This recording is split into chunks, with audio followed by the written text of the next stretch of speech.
Santa Maria Virgen, ipinagmakasakit ni namatay, inibig,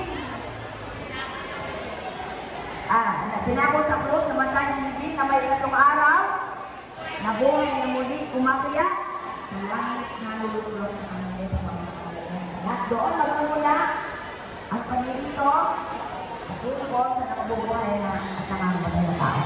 Kanino tinutong pinapatungkol yung mga Lord, in you, is in you, my life is in you, Lord, my strength is in you, Lord, my hope is in you, Lord, in you, is in you, is in you.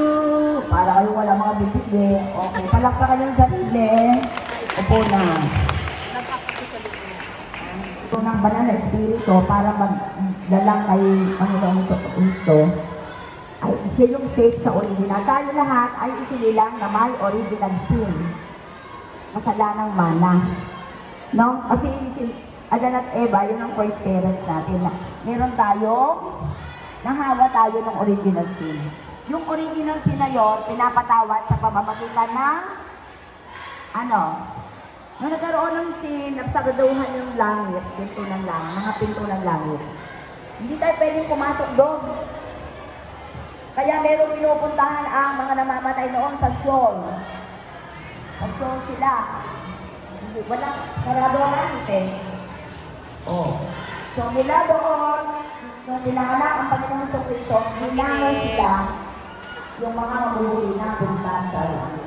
Okay po? Tawag, magpinupuntahan.